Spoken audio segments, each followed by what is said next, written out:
Welcome to MLS Round-Up from We Are Soccer. I'm Craig Hearn, and as usual, I'm joined by Soccer Syndicate scout Brooks Laimbeer. Today, we're going to be talking about the CONCACAF Champions League games that have happened this week, and then we'll delve into the power rankings of the MLS teams and the upcoming games as the season kicks off this weekend. Before we start, though, I want to let you know that this video is brought to you by Kroski Lani. Kroski Lani specializes in helping you achieve the highest levels of financial understanding and prosperity. Please visit them at kroskilani.com to find out how their team of talented professionals can help you and your organization in 2022. All right, Brooks. Thanks, man. Thanks for joining. Appreciate it. How have you been this week, buddy? Good. Got up to a few, scouting a few matches this week, or this past weekend, then during the week, and enjoyed that short stint of nice 40-degree weather, and I got into the 50s, and then it's just gonna snow a lot tonight and tomorrow. So Midwest weather, right? Yeah, we're stuck here in Michigan, and it won't be nice for another probably 2 or 3 months. But after that, we'll get outside and we'll have a beautiful spring and a beautiful summer. And there's a lot of soccer coming up here, as we know, in Detroit, with Detroit City FC now being in the USL Championship, and obviously the colleges are going to do some spring seasons as well here. So lots of soccer and outdoors for us to be at. Yes. All right, let's jump in, man. We talked about it last week. We've done some specialized videos on the CONCACAF Champions League. You've informed us of how these teams get into the Champions League. We talked about the difference between CONCACAF Champions League and UEFA Champions League. Why don't we quickly chat about some of the games that have happened in the last couple of days? Obviously, several MLS teams are involved. We had New York City involved, Colorado Rapids, Seattle. The games in this past week, as we saw, New York City took care of business, and they won 6-0 in aggregate. What were your thoughts on that? I unfortunately get to watch. I got to see the highlights of both. Hey, listen, it was weird because the second match they weren't playing in New York; they played that one in LA. Obviously for weather purposes, and so. But hey, they picked up where they've left off after MLS Cup, and Castellanos and those front players are creating chances and scoring goals, and the momentum's still going. So those big wins. I think they've won 2-0 the first and then 4-0 the second match. So 6-0 in aggregate. Take it, head into the next round, and carry that momentum in the next round of CONCACAF Champions League and into the start of the MLS season. It's their first games of the season, right? So they all went away after they won the MLS Cup, the New York City team, and then they've come back from their vacations. They got ready, and now I don't care who you play in the first 2 games of the season. They killed it and they did it, and they're moving on. One of the other MLS teams, Montreal, they won 3-1 on aggregate, beating Santos. Give us your thoughts on that one, buddy. Yeah. With the Santos match, I thought they kind of blew it a little bit down in Mexico. I thought, that was a chance for them to kind of jump out, and, it was a late goal for Santos to get the 1-0 win. And a lot of MLS teams against the Liga MX teams, it's kind of like, I'm down 1-0. The performance has to be good at home. And that's where a lot of the MLS teams have honestly struggled is you play a good game, you lose 1-0 in a very tight match at the end, and you have to come back and you have to make a difference. You have to perform. And boy, did Montreal ever do that in the indoor stadium where the Montreal Expos used to play. So 3-0 win.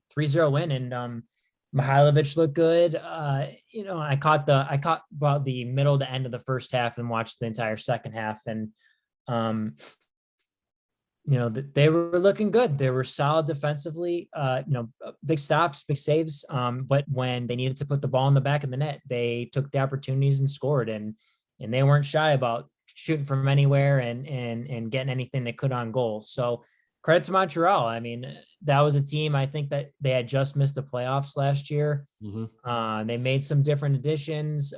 This is the head coach's, second year after Henry quickly leaves, and before the start of last season. So Montreal is moving on, and it's going to be interesting to see if they can carry that momentum into the second round. And then, as like in the first week of the MLS of the season here. So Absolutely.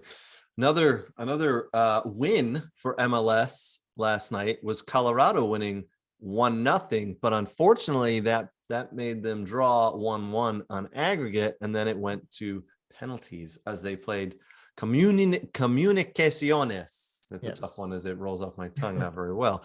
And unfortunately, Colorado lose on penalties, and Comunicanianos, I don't know how to pronounce it now, to be honest. They move on as winners. Unfortunate for Colorado, man.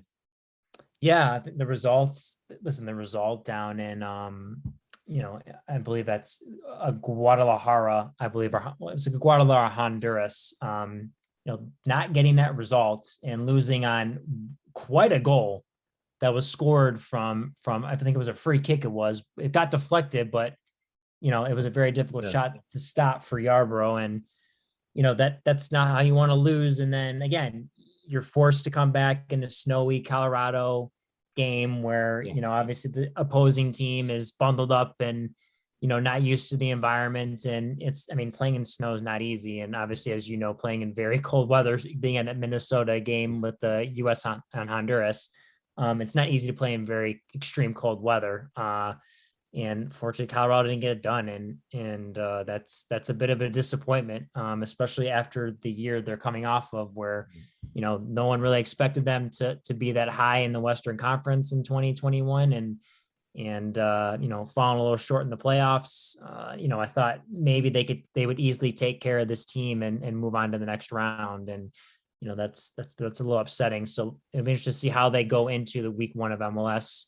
And with what the results they just received. So yeah, I think we were both expecting them to move on to the next round here, unfortunately, but they will not be, as you said.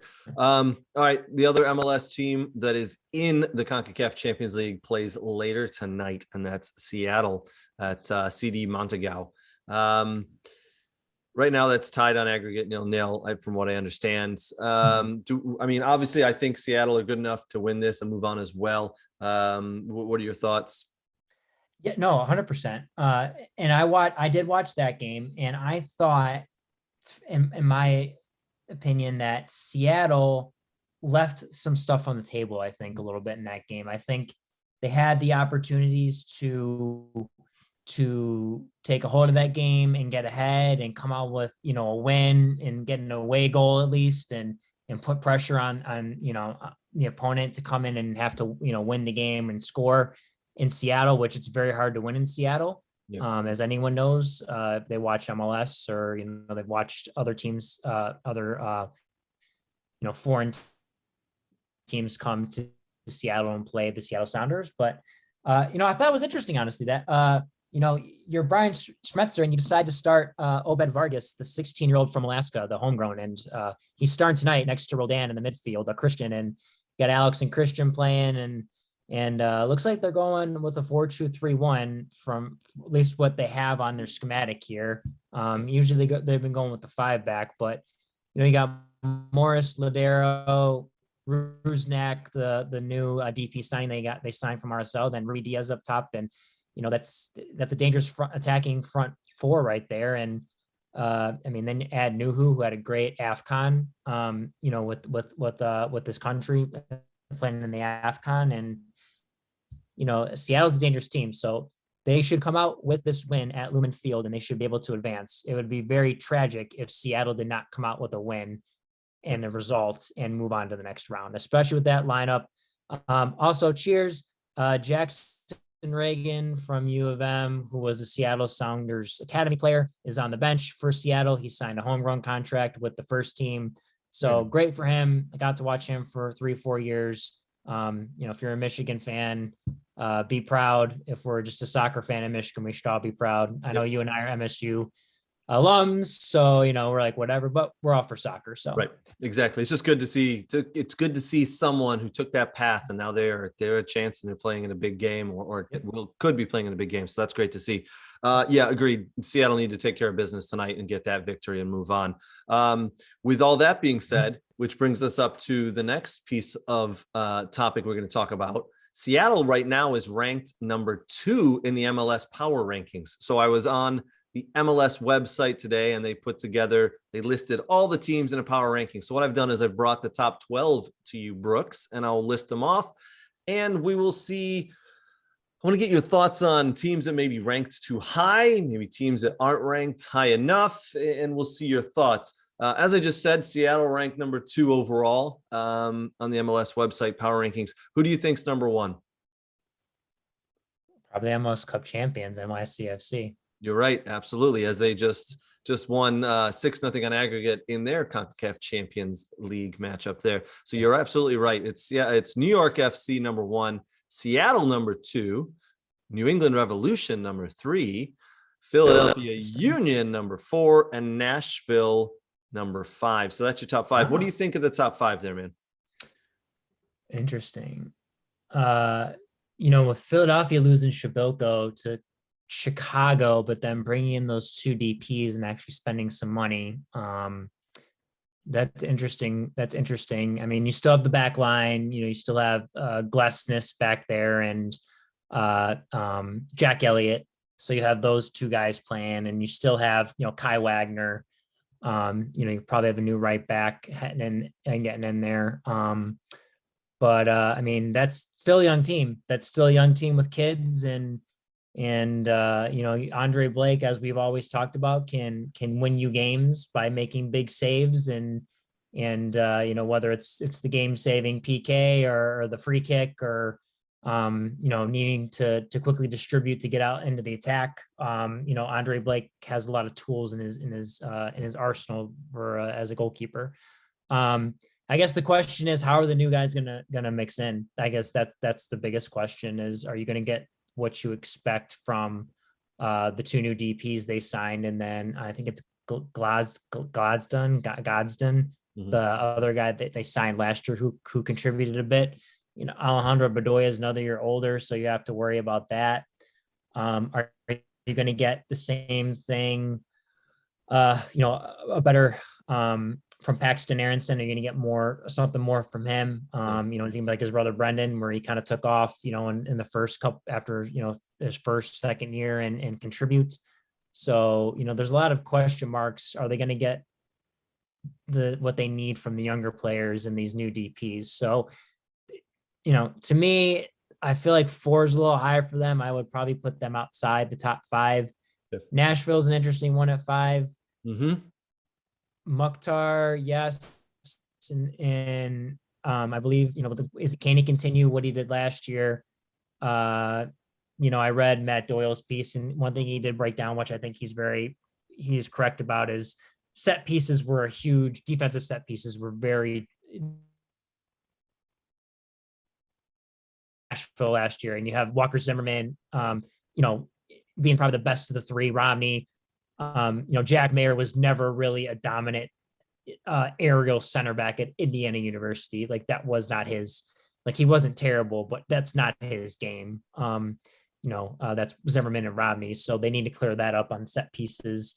You add Sean Davis into the midfield, which makes it very interesting with, McCarty and I always forget the Costa Rican guy's name, or the Panamanian. I forgot which guy always do that. So you're adding pieces, and they added some players. It'd be interesting to see how Nashville does. But, last year they drew so many times, that's how they got into the playoffs. Is it going to be the same thing? Are they going to, kind of like draw games and go on a streak of drawing like 4, 5, 6, and then win in and, getting 3 points here and there. And, that's tough to do 2 years in a row. So I think they're gonna have to find results, and they're going to have to find results in big ways. So Can they do that? I don't know. Who's below them? Well, I'll give you the next 5. So obviously we had 1 through 5 there, Nashville rounding out the top 5. Number 6 is Colorado Rapids. Number 7, Portland Timbers. Number 8, Atlanta United. Number 9, LAFC, and number 10, Sporting Kansas City. What do you think about that 5 and how those are stacked up? Yeah. So I think all those 5 have potential, but I think there's just as much, for as much potential as they have to take off and to excel. I think there's just as much as if a couple injuries happen, they could go the other direction. Yeah. You're relying on Joseph Martinez, who's, another year older.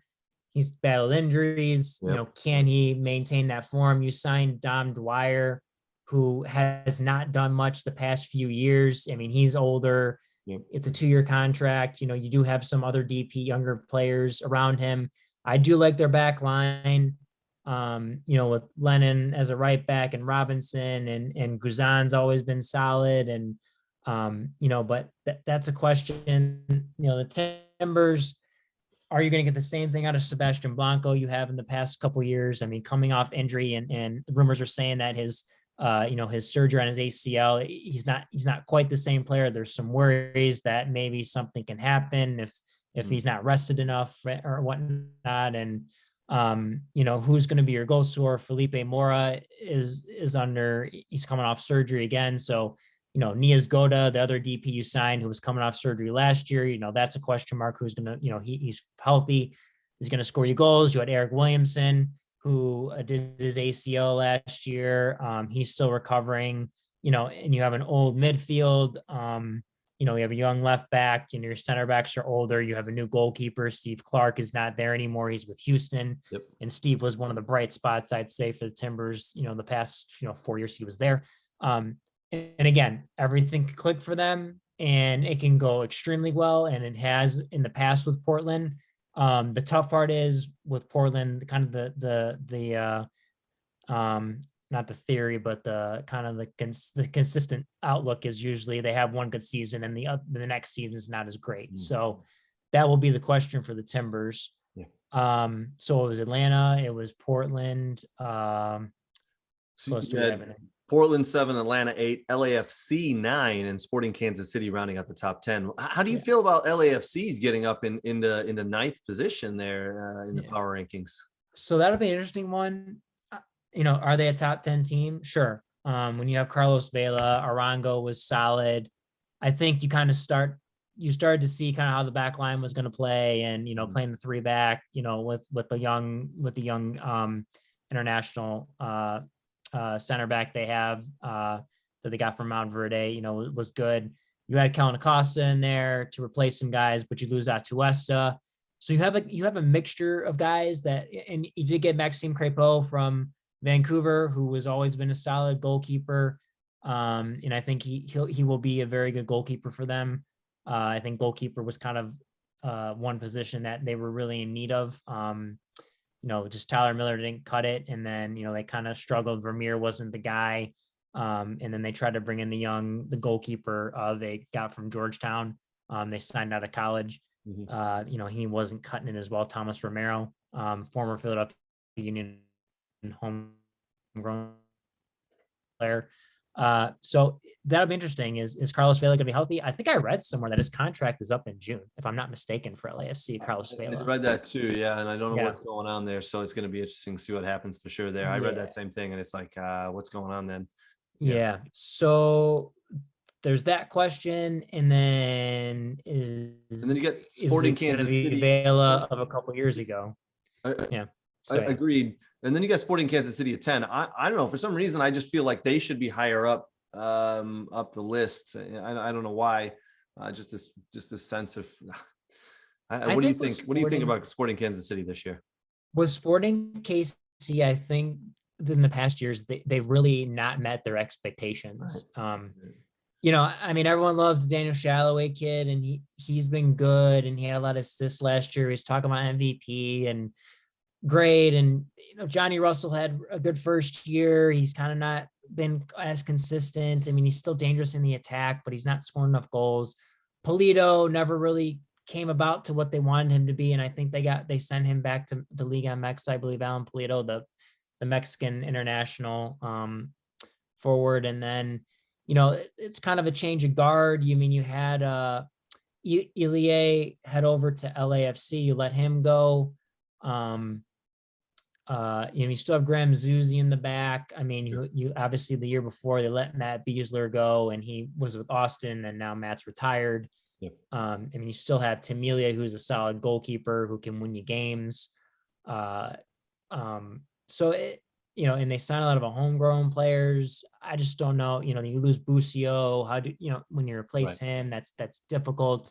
I really don't think they have any younger homegrown players that can really, as they're Busio-esque, at least from what I've seen. So, I mean, again, Peter Vermees does a great job with that team and building it. It's just, they just underperform when people know that they need to do better, and they shouldn't have lost that playoff match last year to RSL. But as we know, RSL caught fire and they were riding something, and they were determined to get as far as they could, and they lost to Portland in the Western Conference Final. And so yeah, SKC at 10.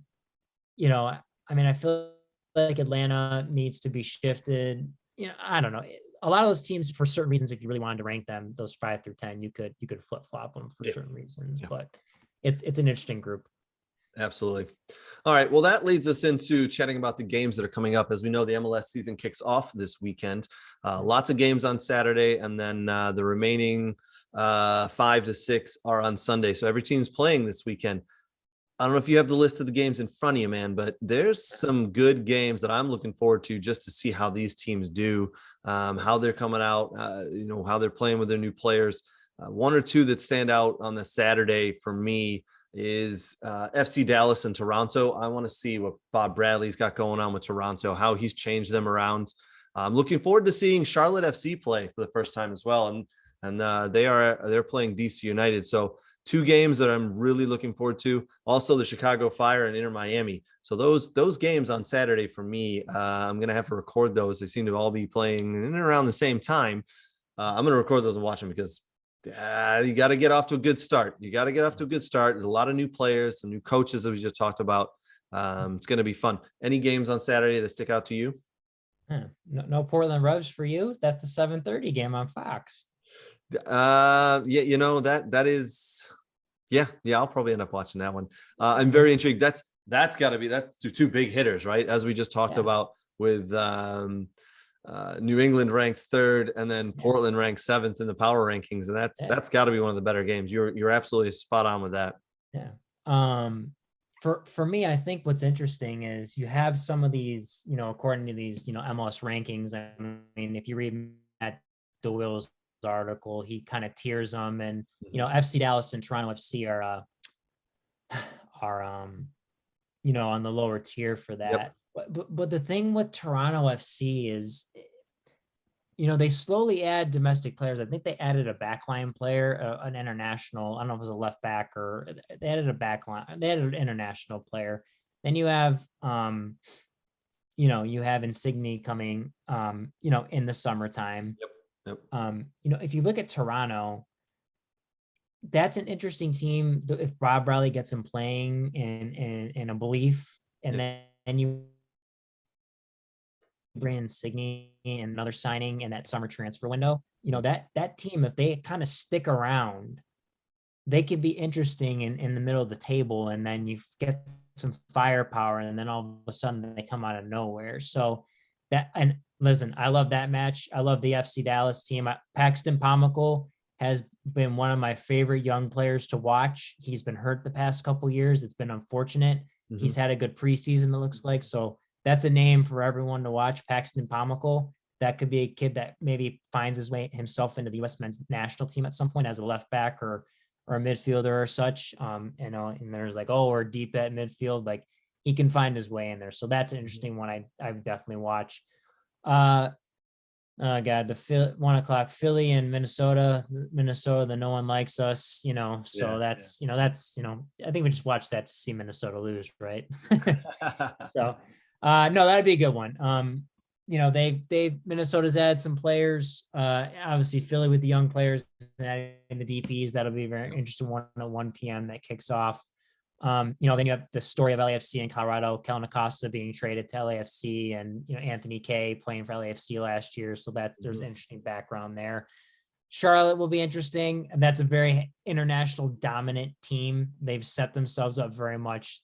Reports have said Atlanta built their team the first year with a lot of internationals, so that'll be interesting.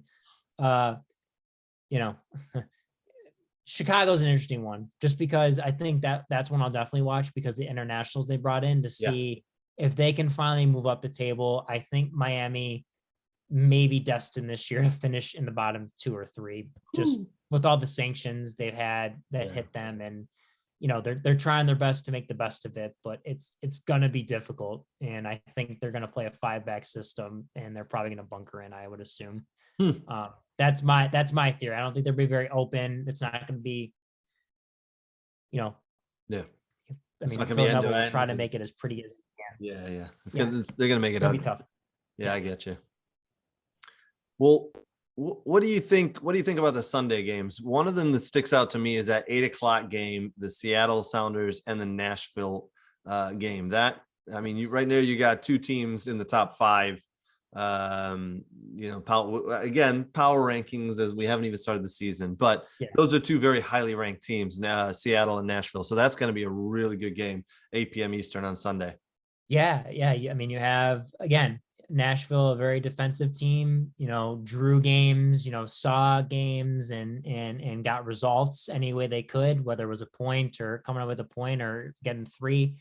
What was it last year? Like 18, 19 ties? Like set the record with like 19 ties. I think they broke it at the end, right? I broke it, yeah. Yeah. And then you have a Seattle, which we talked about, a little bit, the lineup for CONCACAF Champions League, a very dangerous front 4, and they can play they can play with a 3-back with wing backs, and the movement and the creativity and then adding Rusnak in there, and Rodin's been solid, and then playing the 16-year-old Vargas. And that's an interesting one. I think an interesting one for me as well is the LAFC NYC or the LA Galaxy NYC FC match at 5:00 on ESPN. And that's a high power NYCFC. This is Greg Vanny's 2nd year. They just missed the playoffs last year with Chicharito, and then adding some players in and revamping the team a bit. So that 5:00 game to me will be very interesting. And then the way Montreal's been playing, I mean, I'd watch that 1 p.m. game, Orlando against Montreal. I mean, let's see if Montreal can ride that momentum. And again, they just missed the playoffs last year. They were in the hunt. I'm interested to see what Montreal does. They made some additions, some international players, and it kind of looks like they have some stuff figured out in Montreal. So that'll be interesting. So those games really stick out to me on Sunday. Agreed. Yeah. The other one that stuck out to me is the same one you picked out there, the LA Galaxy and the NYCFC, which is a main game on ESPN. So 5:00 Eastern time. Good game. Brooks, I mean, the season's upon us. It feels like it just ended. We were just watching Portland lose to NYCFC. It felt like that was just a couple of weeks ago, really. The new season's upon us. You can be damn sure that we're going to have a lot of stuff to talk about, a lot of content for you and I every week to go and chit chat about. My friend, we're going to wrap this one up today. But as we come back next week, we'll review some of these games. We'll look at some of the goals, possibly. We'll talk about how teams fared, and we'll put some, maybe we'll give it a week or two and see if maybe we can do some predictions on who we feel is going to make the playoffs and who's going to win this whole thing. But for now, we'll wrap it up. And I want to say thank you very much. Again, your intelligence and your wisdom is very much appreciated here on We Are Soccer. Yeah, you're welcome. And hopefully maybe down the road we can get into some of the younger players that are playing, the homegrowns that are playing for these MLS teams, and talk about them. There's a lot of good young ones coming through these academy systems. So looking forward to it. And cheers, my man. Yeah, buddy. Cheers. Till next week. Yep.